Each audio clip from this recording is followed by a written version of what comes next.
Folks, we are resuming our luncheon program.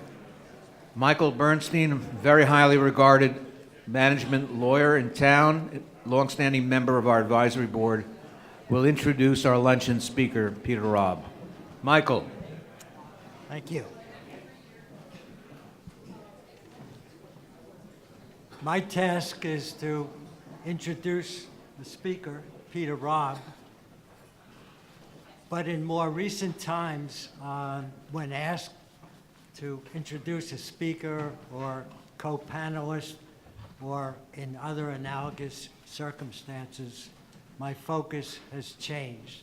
Rather than focus so much on, for example, the resume, I've taken to trying to elicit from the speaker something in his or her life, personally or professionally, that he or she would like to share with us that would give us some insight into the individual, some context. And I found it to be most effective. And my basic way of putting it to the speaker is to ask a standard question. If there's one thing that you would like us to know about you, professionally or personally, what would it be? And the reaction often is something to the effect that, like, what do you have in mind?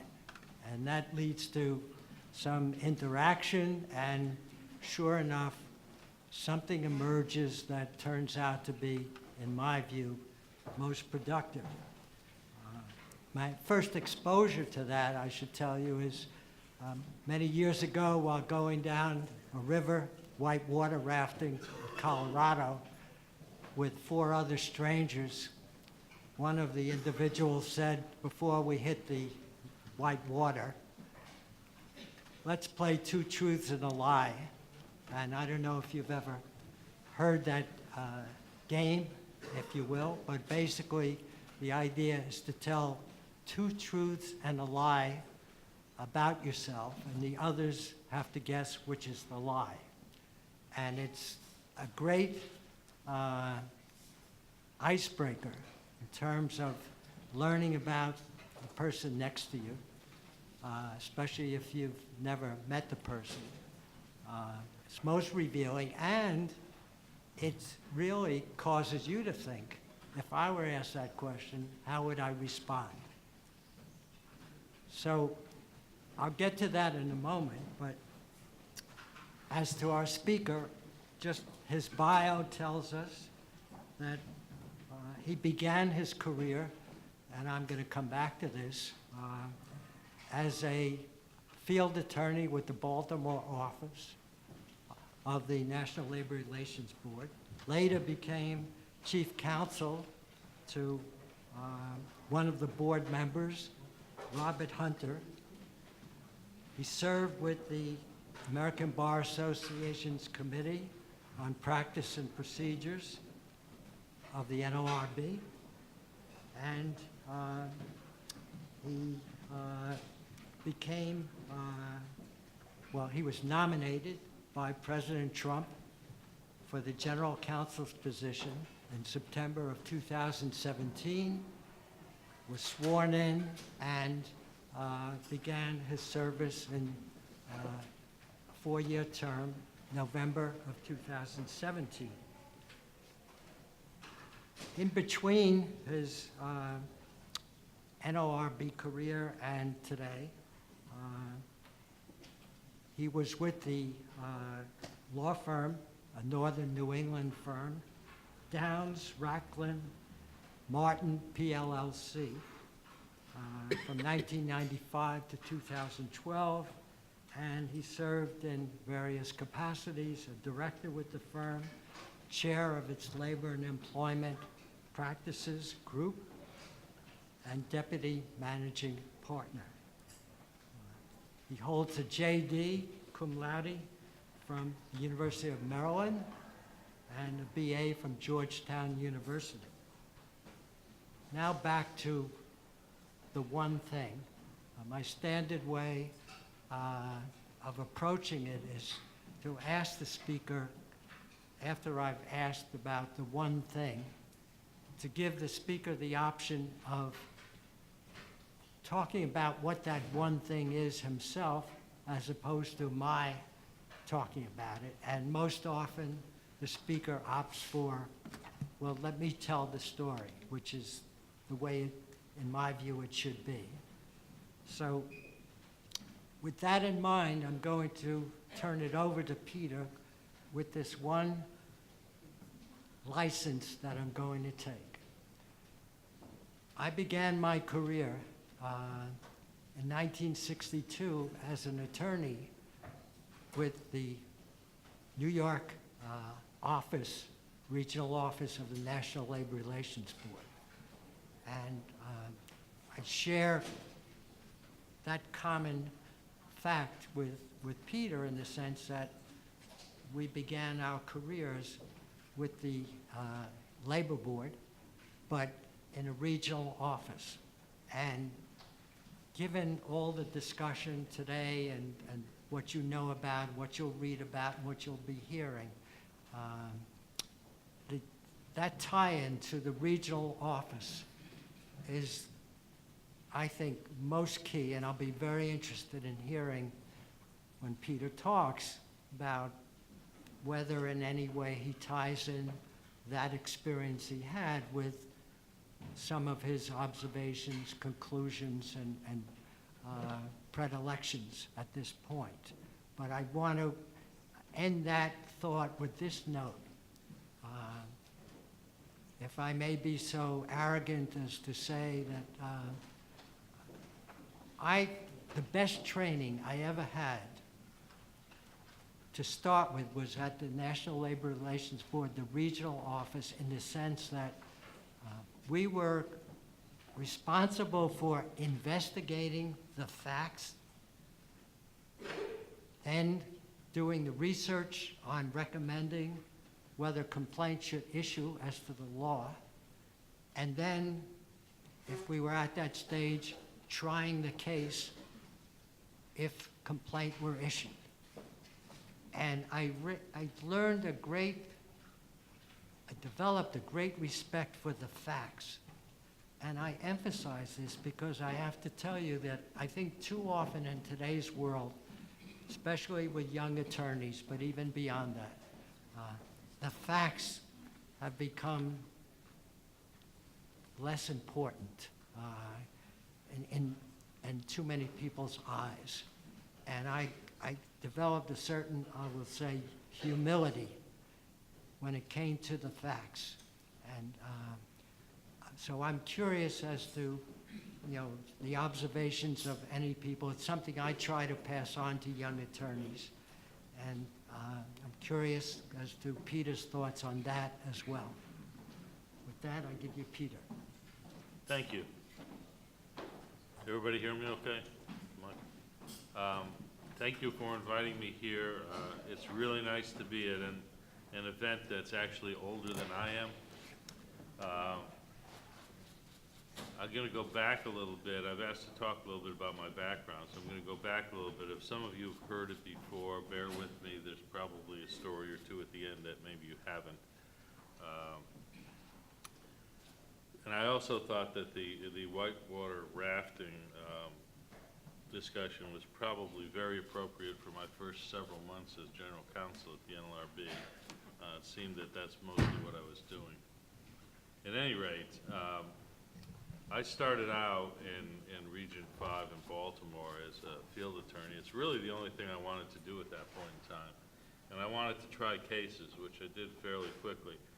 At that time, there was a big organizing campaign at Newport News for the shipyard. The steel workers wanted to supplant the Peninsula Shipbuilding Association, which was an independent union.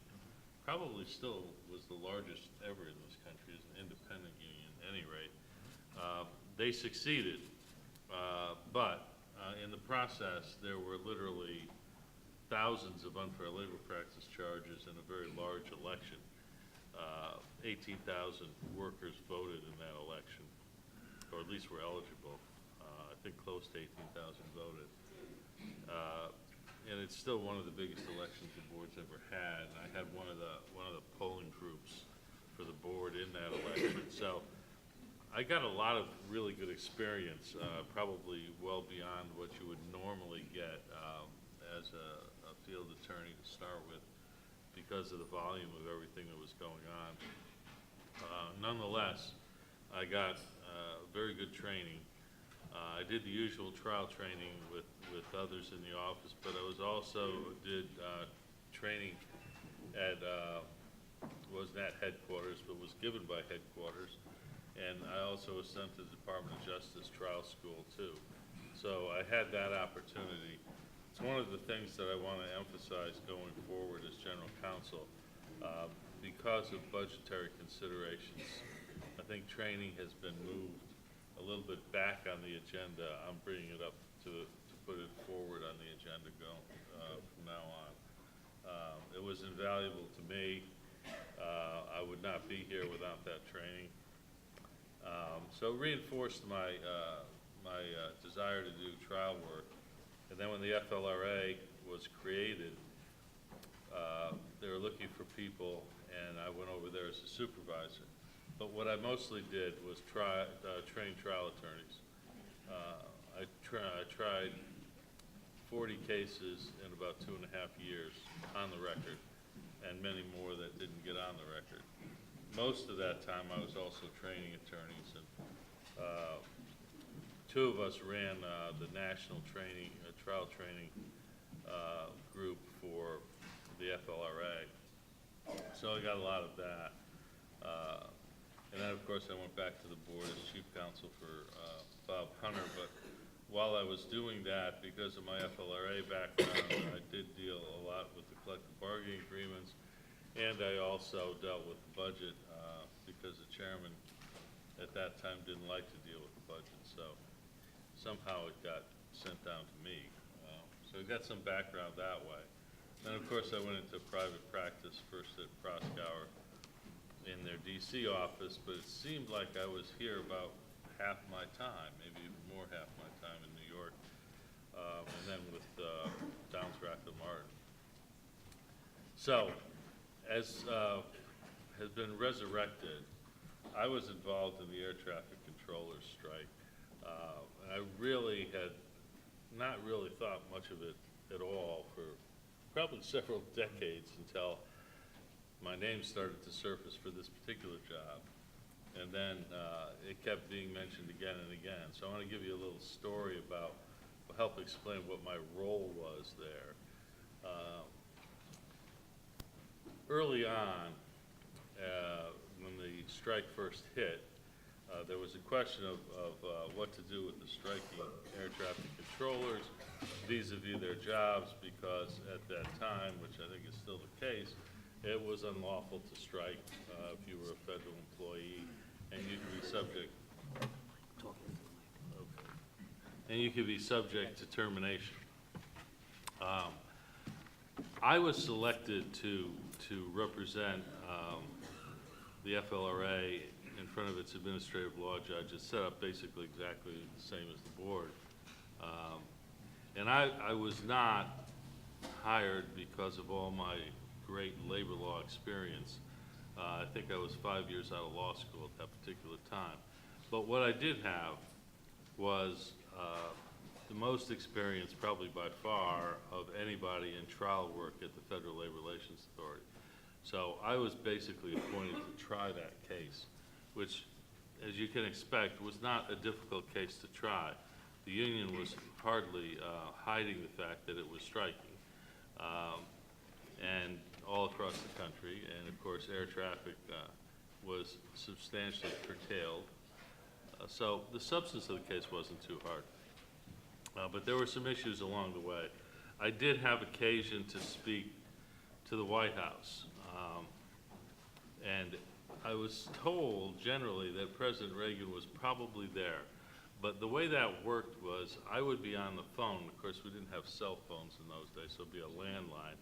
And I'd be talking into this vacuum where somebody was indicating to me that probably the president was there. Drew Lewis was the Secretary of Transportation, and he would always identify himself, and I knew him by voice because he's the one I dealt with mostly. And then I would get instructions, or I'd be asked questions sometimes. But I'd never know whether it was actually the president who was doing it or whether perhaps it was someone else. I would just hear people talk about the president in the third person, although he might have been there. At any rate, so one of the things that came up early on was that the air traffic controllers were fired. And being, you know, kind of a technical lawyer trained by the board to speak my mind, in one of these conversations, when that first came up, I pointed out that technically the president can't fire anybody. It has to be the individual who's in charge of the agency. In this case, it would have been the head of the FAA who would fire someone. And I get this answer back saying, the president feels it's his responsibility, he's going to take responsibility for it, and thank you for your advice. And that was about that. As you all know, he did fire the air traffic controllers, although he gave them a few days to come back. So that puts in perspective the weight of my legal advice in that proceeding, which was not great. But as I say, I'm not, you know, I'm very happy with the way the trial went. Not that it was that difficult, but it was not, for me, other than being a very big trial early in my career, any kind of watershed, nor did any of us who were there at the time think that it would become so discussed in, you know, years later, including now. And I'm not saying it's not relevant at all. I'm just saying that I don't think any of us at the time realized that was going to be the case. As a matter of fact, we all thought there probably would be some kind of settlement, some kind of agreement that would have been reached, you know, fairly early on. But as you know, that never did happen. And then it took on a life of its own. So that's a little bit about me and my early career and my relationship to the air traffic controller case. I'm going to talk a little bit about some things that other people will talk about, and then I want to leave some time for questions because you probably have quite a few. I usually get a lot of questions. So the topics I'm going to touch on are Murphy Oil, a little bit about rulemaking and my comments on rulemaking. I recently issued an advice memo on the board's Boeing case, which some of you may have seen. I'll touch a little bit on that. And then I'll touch a little bit on some of the media issues involving this restructuring, reorganization that's been cropping up. So, Murphy Oil, as you know, the Supreme Court waited almost until the last minute to come down with its decision. It's pretty clear, I think, with respect to issues involving arbitration agreements that would prohibit class action lawsuits under the FLSA. Perhaps not so clear with respect to how that affects other arbitration clauses that might expressly or impliedly interfere with an employee's right to file charges with the board. I've been told that there are 57 cases at the board. There are approximately 103 in the regional offices, separate cases in the regional offices. It's hard to tell exactly, but you know, there's a significant percentage, maybe 40 or 50 cases that are what I would call the pure EPIC decision covered under EPIC, where they're going to be dismissed. There are a few in front of the courts that we've already asked. Many cases, though, involve multiple issues, including a lot of variations on the theme of whether it interferes with someone's right to file charges under the National Labor Relations Act. So I am currently in the process of formulating a position to present to the board on that, so I can't talk about the substance. That will then provide some guidance in the regional offices. My inclination is to find out a better way than to try 150 cases or 130, whatever it may be, and try to get something, perhaps some test cases, I don't know, something like that, where we can cut down on the amount of litigation. So we're in the process of doing that. That's close, it's not finished yet. So that's Murphy Oil. If we talking about the election rules, it's interesting because I think many of us have been waiting to see how quickly the board's going to move after its full complement was achieved recently when John Ring was sworn in. And he'll be here tomorrow, so you can really harass him on how fast they're going to move and ask all your questions on the board side. And I invite you to do so with John. At any rate, the board seems to be moving pretty quickly. For someone who's only been there about a month, John has done quite a few things, not the least of which is the announcement on the rulemaking for joint employer. Of course, as an aside, I'll say that leaves us in somewhat of an interesting situation. The Browning-Ferris case itself, the board had sent that case back to the court, or asked the court to take the case back. The court did take the case back, and it's sitting there, but when the court accepted it, and this is D.C. Circuit, they had asked the board to give updates every 3 weeks. So the next update will include the fact that the Hybrand decision came out. The question, though, still remains, what standard will you use? Technically, of course, the Browning-Ferris decision is still the law of the board, but anybody who's looking at it wonders where the other 3 board members are. If we wait for rulemaking, even if that's done quickly, which it may well be done, we're going to have a lag time here, and we've got, I think there are at least 3 cases at the board. I've probably got 6 or 7 in the pipeline that involve joint employer on the GC side. So we're going to have to figure out what we're going to do with that if the board doesn't come out with another joint employer decision. Looking at the DC Circuit, they obviously, to me, wanted to see the board come out with, if it was going to, with another decision once they had a full complement. That may not happen. The Browning-Ferris case itself had been fully briefed in the circuit, so technically it's ready to be decided if that's what they want to do. So we'll see what they do with that. So how does that deal with elections? Well, the board had asked for comments on elections, on the election rules. Now we have a possibility that they'll engage in rulemaking, but they may just take some of the comments that were submitted. I wanted to just mention a few of mine. The blocking charge was something that I had advocated the board should change and move to a vote and impound situation.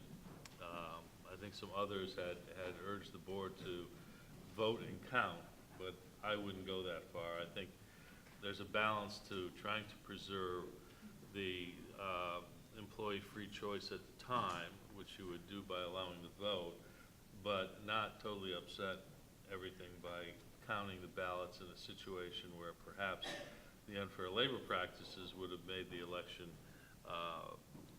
not a free and fair election. So we would, in my view, we wouldn't want to be counting the ballots in that situation. I have some pretty egregious examples I had when I became GC in front of me. One, I think, had over 60 unfair labor practices. It had been blocked for 3 years. After 58 of them were dismissed, every time one was dismissed, there was another charge filed, and it blocked and blocked and blocked. At 3 years, I don't think you can possibly capture what the sentiment was at the time the petition was filed. Those other charges ultimately get dismissed. So in addition to that, I suggested that we tighten up with respect to when we have mail ballot elections. We've been having trouble with the mail and getting people's ballots back. There's also the issue of how to protect the laboratory conditions in a mail ballot election. So I suggested that that be done only in situations where a substantial portion of the voters would be disenfranchised otherwise. With respect to the timing, which was the major focus when the rules were implemented, I didn't recommend major changes to that. My total changes would be about a week to 10 days, perhaps. I did recommend that the requirement for the employer's position to be in promptly be retained, although I lengthened that out slightly, and added that the union should come up with a position too, so that prior to the hearing being conducted, the board agents know exactly what issues are going to be out there. That will allow them to get steps better, and then many of our regions that cover a large geographic territory, it will allow the region to make a decision and to get a STIP, for example, before they have to send somebody out there. And then I asked to loosen up the regional director's ability to extend to allow a lengthier hearing, which I think is something that really is going to be necessary now that specialty health care is not the law anymore. So those were some of the election things, and I think there's a debate as to how much of those could be done without any kind of rulemaking. You've, I'm sure, all probably noticed that there was a lot of speculation about how the new rules would affect the results of the election, and that, you know, statistically anyway, the results didn't really change very much. So that, I think, surprised a lot of people. Maybe when it's analyzed by some of our noted professors, somebody will come up with some reasons why that didn't change. But I find it interesting that it didn't. So let's move on to Boeing. When I talk to groups about Boeing, I really do try to caution the management side. I think for a number of years, there was a lot of difficulty with answering questions by company clients who would say, why can't I have a rule that requires my employees to treat each other with courtesy, with respect, et cetera. And most management lawyers were saying, well, yes, that's a good idea, but we've got to be cautious about whether the board is going to find that to infringe on Section 7 rights. I think with Boeing, that part of it was answered to a certain extent. Those types of rules you can have, but what I caution people on is that I just see the scenario where the CEO has said to you for years, I want this rule, you've been putting him off, now you say, okay, this rule is now going to be lawful under the current board law, and the CEO says, great, put it in. So, you know, a month later, the CEO comes back and says, you know, I was at this meeting announcing my plans, let's just say for reorganization, and some of these employees got up and told me I didn't know what I was doing, and I was wrong, and they were really discourteous, so let's fire them. Well, if you do that, you're probably going to be in a lot of trouble. So the Boeing decision does not deal with the application of the rule. It's only dealing with the rule on its face. And you can take a perfectly valid rule, and if you looked at complaints that have issued in the last few months with me, you'll see there are a lot of application situations where we're finding violations. So you got to be careful how those rules are enforced, because they can infringe infringe on Section 7 rights. So, the memo that I issued, I've been requested by a lot of regions for some guidance for them out there. You know, we're trying to maintain consistency among the regional offices on these issues. So that's another issue that they've been after me on, but it's, as you know, it's been quite a few months since the decision issued in Boeing, and one of the reasons is that it's not that easy to try to pigeonhole these rules. So I'm not going to recite them. You can look at the advice memo and see which ones I thought went into the category 1 area where their rules are valid on their face and don't need further analysis. Some obvious ones in category 3 that clearly infringe on Section 7 rights, but the great majority of these rules are in that category 2 area where you're going to have to present evidence as to the Section 7 right and the employer's right, and then the board's going to have to strike a balance. So how far have we gotten in the Boeing decision? Well, certainly the rule that you would look at it somewhat subjectively and determine whether it was possible that any employee could conceive that the rule violated the employee's Section 7 rights, that's gone. But the objective rule in its place, the more objective rule, is going to have to be fleshed out. So I think if you take away much of anything from that memo, it's that most of these will be in Category 2 cases. And then, as I say, I want to continue to emphasize, when you apply those rules, you may commit a violation anyway if you're an employer. So that's Boeing.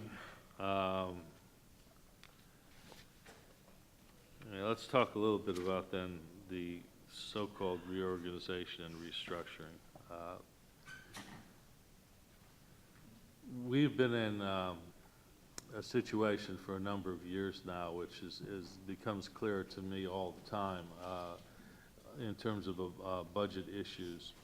So we'll take this past year, 2018, which started on October 1, 2017 and runs through September 30, 2018. That budget was initially debated. The Senate wanted to level what they call level fund, $274.2 million. The House wanted $249 million, and the administration, OMB, had $258. So we were in the unenviable position, which the board had been in for some years, of having different numbers that they had to think about. So ultimately, as you probably know, the budget was passed at $274.2 million, which is level funding. But level funding is deficit funding because 80% of our payroll, 80% of our budget is payroll. We have pay increases, we have step increases, we have promotions, all of which raise our payroll. Currently, our payroll is running the same as it was a year before, so 2018 is about the same as 2017, but we have approximately 65 fewer FTEs, and that's how we make up the difference in terms of the extra cost for the payroll. That has been similar, although I don't have the exact numbers for prior years because we've been in this level, or what I like to say, deficit funding for 5 years at least. And we've been covering this by attrition. As a result, we have a lot of discrepancies in terms of staffing in the regional offices. And we need to balance that up. Also, over time, the caseloads have changed somewhat. We have regions with caseloads just a little over 400 total CNR cases for the year, as well as regions that are 1,200. We have the same basic management structure in those regions. Although many of the positions, as I say, are unfilled because when somebody left, we just didn't fill behind them, and that's the way it was done. So we're probably overdue taking a look at the whole structure and getting a better size for it. When I look at the future, our current number from OMB for 2019 fiscal year is 249 million, and I had to fight a little bit to get it that high. It's quite possible we could be level funded again, but that would be again a deficit for us. The getting more than 274.2 without anything else happening, I don't see how that's possible. I guess I shouldn't say it's not possible, but it's extremely unlikely. We need to do some restructuring. We're in the process of doing that. We're dealing with the management side of it right now. We'll be dealing with public and employee comment once we get management plans squared away. I expect that will be happening not too distant future. The process will also include trying to look at better ways of handling the cases, and that would include trying to get a better system for moving cases from regions who have heavy caseloads to regions who have lighter caseloads. In theory, at least, it would look a lot better. We'd operate a lot better if our caseloads were more evened out. We're looking at those also, streamlining processing. There's some things that we've already done to streamline the way advice cases are handled, for example, as well as the appeals cases. So we're doing all that too.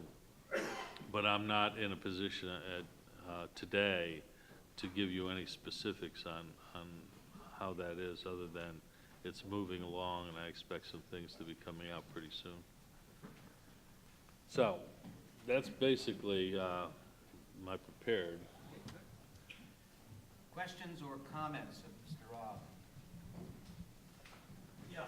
Larry Nathan, identify yourself, Larry. Mayor controller's situation. At the time, were there other reasonable options available outside of terminating the controller? Were there other options at the time of the PATCO strike other than terminating the controllers? Is that what you're asking? They withheld their services with other options available outside of terminating. You know, I wasn't consulted about that. That conversation I told you about, I was told that the decision was made. And I don't know, the management lawyers at least can sympathize with me that you normally wouldn't want your client to announce somebody's fired if they don't do something in 3 days. And usually you want a decision that's pretty definitive, not that lingers over 3 days. And don't forget, I was trying to try the case at the same time. So I'm sure there are probably other options, but I wasn't involved in the discussion of those options. Questions or comments about current board practice? Yes, please. Could you identify yourself, please? Say it again? Yes, me. Can we get a, why don't you do me a favor, go in the rear like the other fellow. Let's try to get people to go to the rear where the microphones are, otherwise we have to sort of like climb over people. And identify yourself, please. Yasmin, I wanted to ask more, how does the process of streamline works? Process of what? The streamline, Streamlining Yeah. the Of the board? process? Well, there are many aspects of it. I have asked all of the staff in the field to give me their suggestions. Some of them came in and were prematurely put out in the media. There were 59 of them. We've looked at those. I mean, many of those are not going further. Some certainly are. Some are probably pretty close to being decided upon. So it would cover anything. I mean, anything that people felt would help them do the job a little bit easier or faster. But I need some context as Are you specifically. considering consolidating regions? Because In other words, considering consolidating regions. I don't anticipate consolidating regions. I will not rule anything out, Sam, especially depending on what happens with budgets. But my view is that the regional structure is what all of you and the practitioners around the country are used to. They're very visible. The regional director structures worked fine. Where we have combined regions, it seems it was done to eliminate management positions. And then we ended up with a sub-regional office anyway. My view would be, and what I'll be trying to do, if there's a region that has a low case intake and I can't get more intake to that region, I'm not going to demote the region. I probably will change perhaps the management structure in the region slightly. But I don't think eliminating the region is the best course. It's too much upheaval in terms of Payoff. the practitioners. Yeah, and very little, I can Very get the little same payoff, payoff otherwise. do you have a question or comment? Yeah, Chris Opfer with Bloomberg Law, just following up on that. We One love of you the, at we love you at Bloomberg Law. thank you. Not sure everybody does, but. But following up on that question, one of the proposals, ideas, topics that was floating out there was this idea of potentially creating 4 super directors, super managers, whatever you want to call that, who would be in headquarters potentially, therefore consolidating a little of the decision-making in headquarters. Is that still a possibility? And what's sort of the thinking behind that potential move? Besides the report in the media, I never heard anyone suggest that, including myself. So if there's thinking behind it, I don't know. So that's all. That was never, I never heard that, other than reading it in the media. Thanks. Could you identify yourself, sir? Hi, Bert Dice Goldberg. I'm a field attorney at Region 22, Right. which as currently structured is in Newark, New Jersey. So I wanted to ask, in terms of the training, would you envision that being in-house or at DOJ or some other, outside training Both. entity? I have asked operations, which handles this stuff, to develop, to look at both inside and outside and give us the most cost-effective training that we can get. So it could be either one. And on a separate topic, we understand that the 249 figure, the administration's figure, is a non-starter in Congress. So assuming we get the 274.2, or what the rank and file is looking for, which is what we're referring to as cost plus, any raise in addition to that. Although right now, of course, the administration wants to give us nothing in addition. But if we're getting level funding, do you think that this training is going to come out of something else? Where does it rank in terms of your priorities? It ranks pretty highly in my priorities. As I said, the cost savings measures that were developed to try to meet the 258 million budget was a good effort, but it's not sustainable going forward on a year-by-year basis. And it did eliminate things like training. It eliminated bonuses also, for that matter. I'm not going to proceed that way. I think we need to have our training, so training will be up there in priority for me, regardless of what the budget is. Thanks. Thank you. Other questions or comments? We have a few minutes.